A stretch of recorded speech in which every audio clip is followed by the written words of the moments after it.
जय श्यामा जय श्यामा श्यामा श्यामा हे राधे। बोलो भक्तवत्सल भगवान की, बोलो वृंदावन बिहारी लाल की, श्री राधा रानी सरकार की, सद्गुरुदेव भगवान की।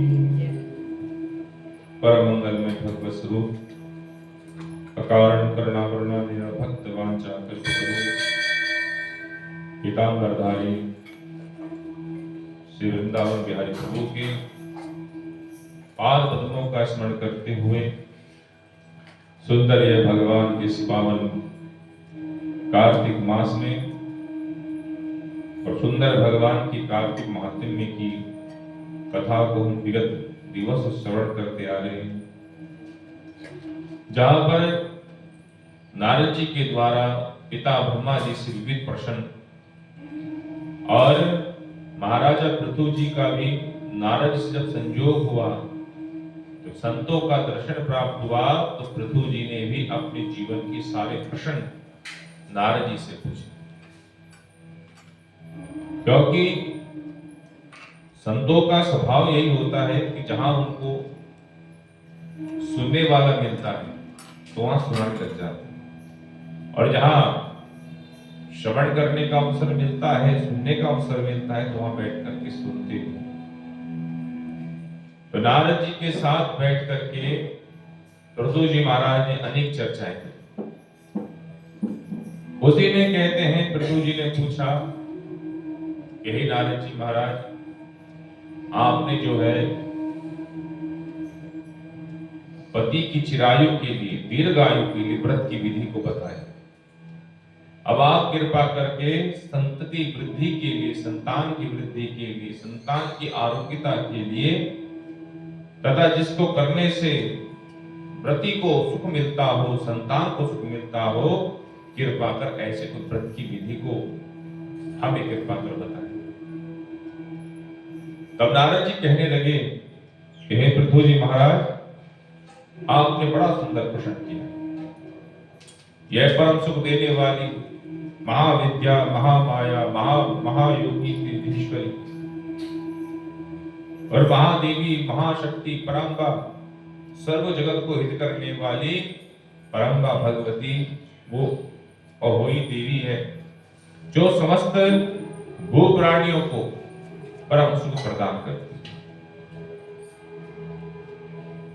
राजा पृथु जी कहते हैं कि हे नारद जी महाराज, कृपा कर इस व्रत के बारे में मुझे बताएं और किस प्रकार इन देवी का, अहोई देवी का प्रादुर्भाव हुआ, उत्पन्न हुई, कृपा कर इसके बारे में वर्णित करके बताएं। नारद जी कहते हैं कि पृथु जी महाराज, पहले कलयुग में बड़ा भारी दुर्भिक्ष समय उत्पन्न हुआ। उस समय सारे जगत में महामारी उत्पन्न हो गई, और ऐसी महामारी उत्पन्न हुई कि हर एक प्राणी धीरे धीरे उस महामारी के अंतर्गत अपने शरीर को छोड़ता चला गया। सब व्यक्ति जो है अकाल मृत्यु को प्राप्त होने लगे, और धीरे धीरे क्या करते हैं कि संसार की मनुष्यों की संख्याएं कम होती चली, क्योंकि मनुष्य उस महामारी के अंतर्गत आते अपने प्राणों को छोड़ते चले गए, सब मृत्यु को प्राप्त हो गए। तो जितने विद्वान जन थे उन सब ने एकत्रित हुए और मन में विचार करने लगे कि हम ऐसा क्या उपाय करें कि जिससे ये विपत्ति का निवारण हो सके, यह अकाल मृत्यु से हम सब बच सके, ऐसा क्या करें। तो सबने आपस में मंत्रणा करी और सबने निश्चित कर लिया, और अंत में सबने ये निश्चय किया कि हम जो है सब मिल करके कार्तिक मास कृष्ण पक्ष सप्तमी तिथि का व्रत करेंगे। जब सायंकाल में सब लोग व्याकुल हुए, व्रत किया, व्रत के प्रभाव से, और जब सृष्टि की स्थिति को देखा तो सब इतने व्याकुल हुए कि उनकी व्याकुलता को देख करके कहते वहां उन्होंने ओही देवी का व्रत रखने का विधान कर दिया। तो उसी समय मुंड को हाथ में लिए हुए चामुंडा देवी कहते हैं उन समस्त विप्र ब्राह्मणों के सम्मुख प्रकट हुई और कहने लगी कि हे ऋषियों, हे ब्राह्मणों, मैं जो हूं भगवान रुद्र के सहित यहाँ पर विहार करने के लिए भ्रमण करनी आई थी, परंतु यहाँ सर्वत्र देखा तो पाप ही पाप दिखाई देने लगा। हर जगह जो है व्यक्ति महामारी से ग्रसित देखा। क्यों देखा? बोले देखो जहां देखे वहां पर पाप ही पाप विद्यमान। जब संसार में पाप की उत्पत्ति बढ़ने लग जाती है तो स्वतः ही कहीं ना कहीं से व्याधियां, बीमारियां आदि, अकाल मृत्यु ये सब उत्पन्न होने लग जाती है। जहां मैंने देखा कि ब्राह्मण जो है वो वेद से भिन्न हो गए, वेद के आश्रित से दूर हो गए, कुमार्ग में चले जा रहे हैं, क्षत्रिय जन जो है वो असमर्थ हो रहे हैं लोगों की रक्षा करने के लिए, और वैश्य शूद्र ये दोनों के दोनों धर्म से वंचित हो चुके हैं। स्त्रियां जो हैं पतिव्रत धर्म को छोड़ दिए हैं, त्याग दिए हैं। इसलिए इस संसार में अकाल की स्थिति, प्रलय की स्थिति, महामारी की स्थिति, बीमारियां आदि उत्पन्न हो रही है। इसलिए तुम सब विप्र ब्राह्मणों, तुम सब मिलकर के अहोई देवी का व्रत करो, जो कार्तिक कृष्ण पक्ष की सप्तमी और अष्टमी दोनों तिथियों में इसको किया जाता है। इस तिथि में कहते हैं बालक, वृद्ध और रोगी इनको छोड़ करके अन्यत्र सबको, अनन्य तथा सभी भूप्राणियों को इस व्रत को करना चाहिए। समय सारे दिन कहते निराहार रह करके और सायंकाल होकर के कहते अहोई देवी का पूजन करना चाहिए। कहते हैं वह भगवती कहती है कि तुम्हें इस प्रकार दिन भर निराहार रह करके शाम काल मेरा नाम, मेरा पूजन करना चाहिए और अपने मकान में, अपने घर में, अपने भवन में गोबर से लीप करके और दीवार पर कहते हैं उस गोबर के लीप करके मेरी प्रतिमा का रूप बनाए। उसमें काला, पीला, हरा और लाल रंग से कहते सुंदर उस पर श्रृंगार करें, मूर्ति का रूप बना दें और घर में बैठ करके सुंदर सुंदर पकवान अर्थात भोजन की व्यवस्था करें। तब इस प्रकार मां भगवती ने जब विप्र ब्राह्मणों को ये सब व्रत का विधान बताया तो कहते वहां पर धीवर नाम की एक जात की स्त्री थी। उसने पूछा कि हे मां भगवती, हम नीच कुल में जन्म हमारा हुआ है, तो अब हमारे लिए कोई कर्तव्य हो या हमारे लिए कोई करने योग्य कार्य हो तो वह कृपा कर हमें बताएं। देवी कहने लगी कि सुनो देवी, तुम लोग समस्त भूप्राणी जो हो मेरे भक्त हो, तो इसलिए मेरे पूजन का अधिकार तुम सब पर है। तुम लोग मेरा पूजन करो और इससे पूजन करने से तुम्हारी संतति वृद्धि को प्राप्त रहेगी। मेरी पूजा अवश्य सफल होगी जो तुम इस विधान को करोगे, अन्यथा शून्य फल प्राप्त होगा। और सुनो देवियों, ब्राह्मणों, विप्रो, जब मेरा पूजन करो तो मेरी पूजन के स्थान पर मेरी पूजन में गन्ना और मूली का विशेष रूप से प्रयोग करो। और जब मेरी पूजन हो जाए, संपन्न हो जाए, तो कुमारियां और मालिनियों की अर्थात कुमारियां, कन्याओं की, मालियों की कहते इनका पूजन करें। और ऐसा कह करके कहते परंपा मां भगवती वहां से अंतर ध्यान हो गई। कहते हैं जब विप्रों को, ब्राह्मणों को जब मां भगवती ने आदेश दिया तो नारद जी कहते हैं कि हे राजन, इस प्रकार व्रत की विधि को सुन करके जितने वहां विप्र ब्राह्मण थे, अन्य जाति के पुरुष थे, स्त्रियां थी, कहते सबने उस व्रत को धारण किया। मां भगवती की प्रतिमा बना करके खूब उनका उन पर भोग प्रसाद आदि अर्पण किया और कहते इस प्रकार पूजन करने पर वह सब जो है अकाल मृत्यु के भय से मुक्त हो, और जो है अकाल मृत्यु का आदि दुख प्राप्त था, कहते उस दुख से सब मुक्ति को प्राप्त हो गए। यह सुनकर के पृथु जी महाराज कहने लगे कि प्रभु कृपा कर हमें बताओ, क्या यह व्रत और किसने धारण किया है और किस किस की कामना पूरी हुई है, कृपा कर इसके बारे में हमें बताएं। तो नारद जी कहते सुनो ऋषियों, प्राचीन काल की बात है, एक साहूकार जिनके कहते हैं 7 पुत्र थे, 7 बहुएं थी और उन 7 भाइयों की इकलौती बहन थी।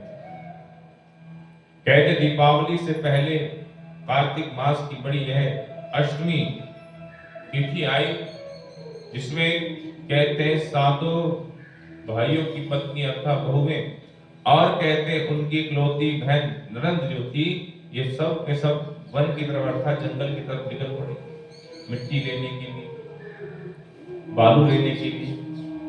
अब कहते हैं कि वहां पर सब के सब जो है मिट्टी खोदने लगे, तो कहते ननद जो थी वो एक श्याऊ माता, श्याऊ जो थी उसकी मांग खोदने लगे, और खोदते खोदते क्या हुआ कि उससे गलती से उसके बच्चे मारे गए। जब यह मरे हुए बच्चों को देखा, मिट्टी खोदते हुए देखा, बच्चे मर गए, तो श्याऊ माता को बड़ा क्रोध आया और उसने कहा कि जिसने मेरे पुत्रों को मारा है मैं उसकी कोख बांधूंगी, वह पुत्र सुख से वंचित रहेगी। जब ये बात हुई तो ननद घबरा गई, उसने अपनी 7 भाभियों की तरफ देखा कि इनमें से कोई एक ऐसी हो कि जो यह अभिशाप स्वयं धारण कर खुद ले। तो 6 की 6 भाभियों ने तो मना कर दिया कि छोटी जो की भाभी थी उसको लगा कि यदि मैं अपनी ननद का साथ दूंगी, यह श्राप मैं स्वयं धारण कर लूंगी तो सास से अत्यधिक प्रिय हो जाऊंगी, और उसने इसी भाव से शव माता का जो श्राप था वो स्वयं धारण कर लिया और ननद को उस दुख से, उस श्राप से मुक्त कर दिया। कहते समय आया, ननद गर्भवती हुई, उसने शिशु बालक को जन्म दिया और कहते बालक जन्म देते ही 7 दिन के बाद उसकी मृत्यु हो गई।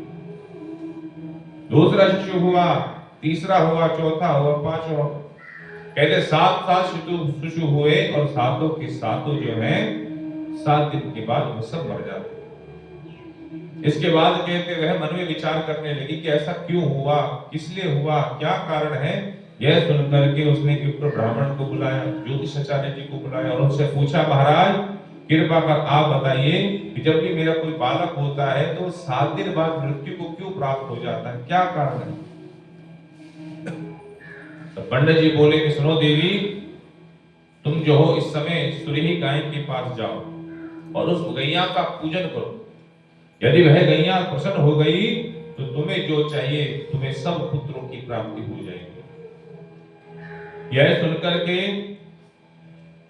वह छोटी बहू जो थी वो रोज नित्य प्रति प्रातः काल जाती और सुरही गाय के नीचे सफाई करती, वो उसका आंगन साफ करने लगी, उसकी खूब सेवा करने लगी। इस प्रकार देख करके वह गौ माता मन में विचार करने लगी कि रोज मेरे प्रति आकर के साहूकार की बहू रोज मेरी सेवा करती, इसलिए इसकी सेवा का फल इसको अवश्य देना चाहिए।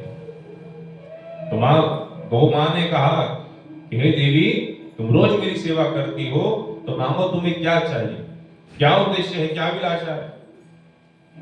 तो यह सुनकर के वह साहूकार की बहू बोलती है कि मां, मैं तो बस यही चाहती हूं कि जो मेरी कोख बंद रखी है, कृपा कर कोख को खोल दो कि मां जब भी मेरी संतान होती है 7 दिन बाद मृत्यु को प्राप्त हो जाती है। कहते इस प्रकार विचार कर गौ माता कहती है कि सुनो, यह दोष जो है शव माता का है और जिसने श्राप दिया है वही श्राप से मुक्त कर सकती है।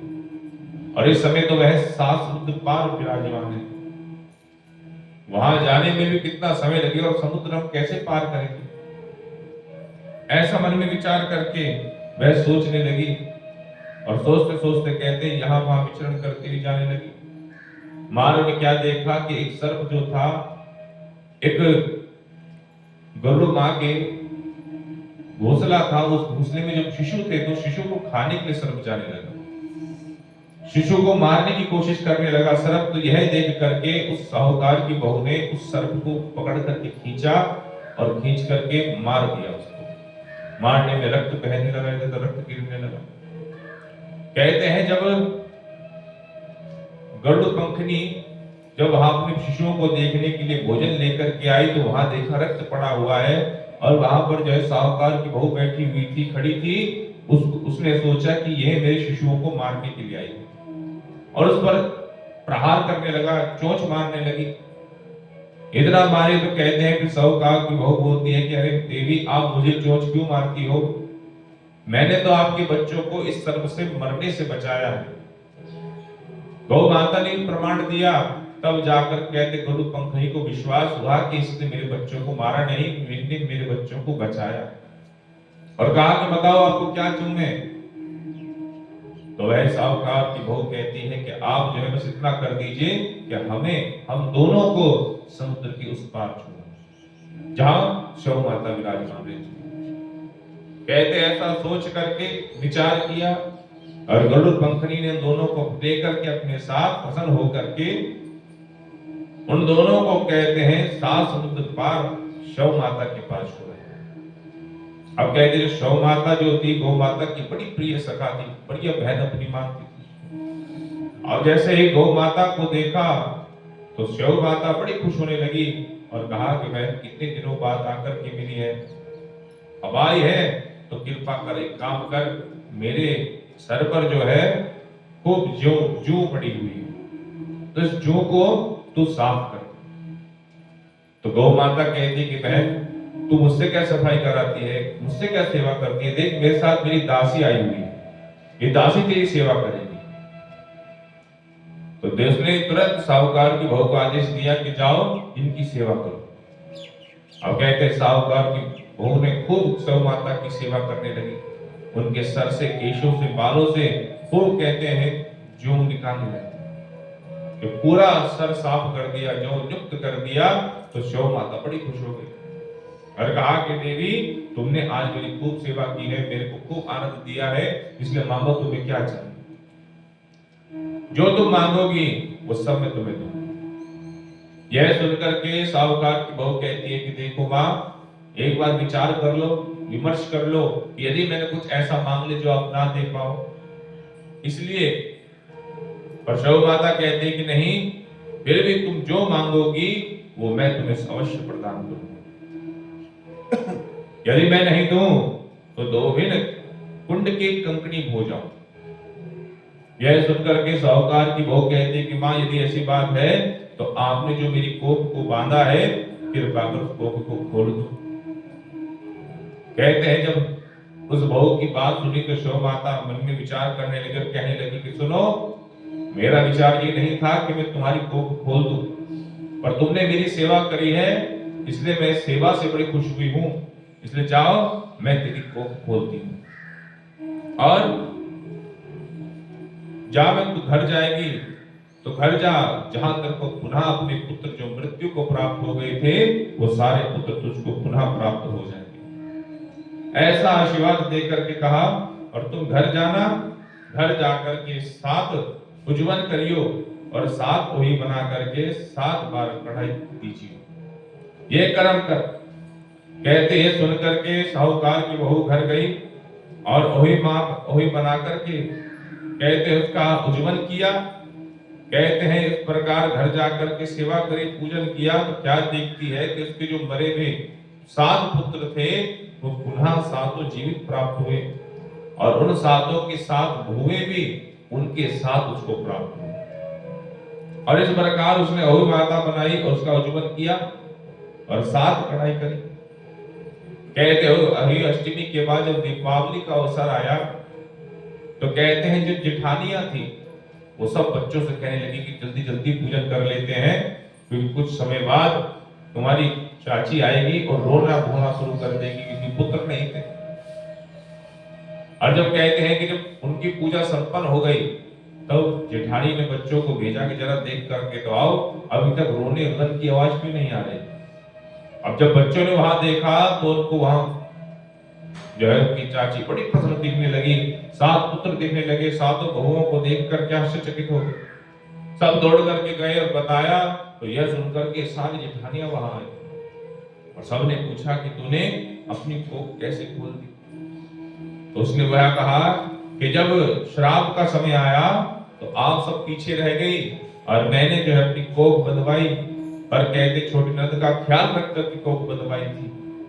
और शैव माता के श्राप को ग्रहण किया, पर अब उसी शैव माता ने मुझको श्राप से मुक्त कर दिया, और जिसके कारण से मेरे मरे हुए पुत्र पुनः मुझको जीवित प्राप्त हुए।